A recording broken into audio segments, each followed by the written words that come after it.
Welcome to the XFO Intelligence podcast. So picture this. It's the year 1227, and the most powerful man on the planet, he's dying. We're talking about a ruler who had conquered more of the known world than, say, Alexander the Great, more than any Roman emperor. And yet, his final command, it wasn't for some grand mausoleum or a towering statue. No, it was the very opposite.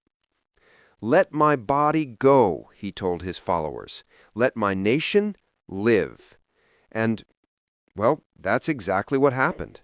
Genghis Khan was buried in a completely unmarked grave, its location just lost to the steppes and to time. For almost 800 years, there was no official monument, nothing to commemorate his life. Not a single portrait was ever painted.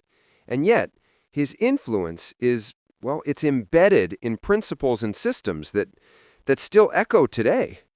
You know, his story reveals a profound truth, one that I think modern wealth builders and family legacies often miss.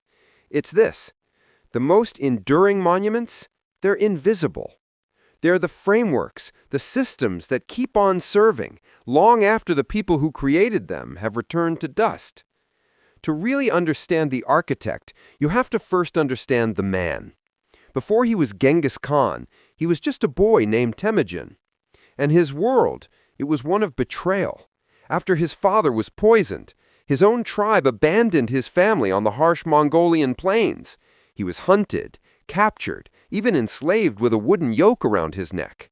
He learned from his mother that anything that moves can be a weapon.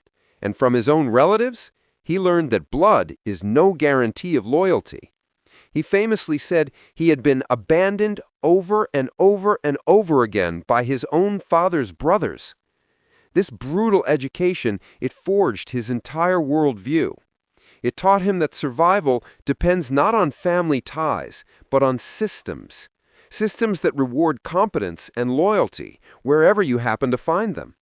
So when he was finally proclaimed Genghis Khan, the great ruler, back in 1206, he didn't just create an empire. He designed it to outlive him. I mean, think about his innovations. He saw how religious conflicts were tearing other civilizations apart, so he decreed absolute religious freedom. And this wasn't just some policy for institutions. No, he saw it as a fundamental right for every single individual. Amazing!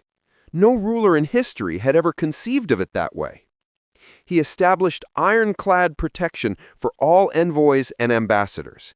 You know, when the people of Kiev killed a Mongol ambassador, his grandson, Subutai, destroyed the city, but it wasn't for a land grab. It was to violently protect the system of global communication that held the entire empire together. His approach to trade was just as visionary. He created something called the Yam, this vast network of way stations that guaranteed merchants protection, fresh horses, and even financial security. It was, in a way, a precursor to modern banking, an infrastructure designed to function independently of any single leader.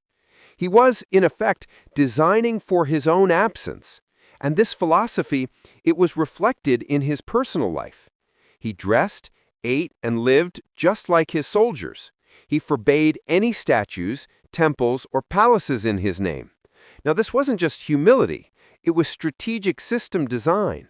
He understood instinctively that when leaders become monuments, their systems become fragile. They become dependent on personality rather than on principle. And perhaps his most overlooked innovation was recognizing the critical role of women. After his death, his wife Borte and his daughters like Alakai, they ruled vast territories with remarkable competence. His daughter-in-law, Toragine, for a time ruled the largest empire a woman has ever controlled. They administered entire economies and guided transitions of power. And yet, as the source material for this podcast notes, historical records were later edited to, quote, erase the women any time it threatened the power of a particular man. But even Genghis Khan's brilliant system, it had a fatal flaw. The very thing that built his empire, his family, became its greatest vulnerability. The man who built a global meritocracy, on his deathbed, went against his own principles. He, quote, turned power over to his sons and his family. The daughters and their capable leadership, they were just sidelined. History, it reveals a cruel pattern, doesn't it? Empires built through merit often collapse through inheritance. The Mongol Empire fragmented because it just couldn't escape that human temptation to privilege blood over capability. So, what can we, as modern legacy builders, learn from the conqueror who refused a monument? First, design for absence, not presence. The ultimate test of your system, be it a family office, a business, or a foundation, is how well it functions when you're gone. You have to create frameworks that embody your principles in an actionable form. Second, build meritocracy into your DNA. Right from the beginning, reward competence over birthright.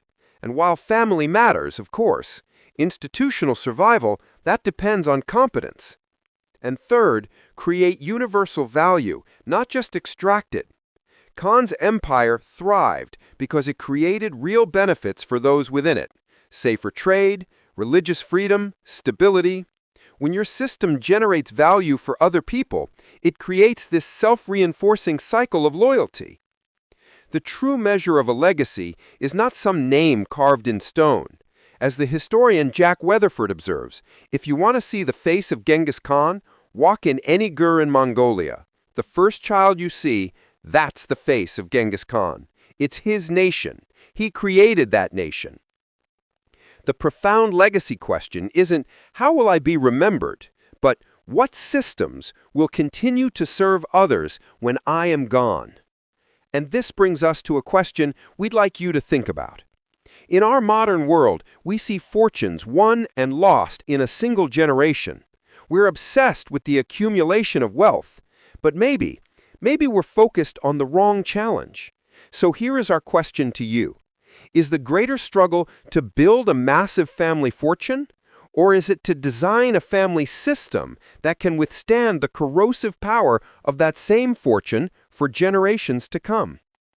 Thank you for listening to the XFO Intelligence podcast. If this episode gave you a new perspective, please like, share, and subscribe to our channel for more insights into building an enduring legacy.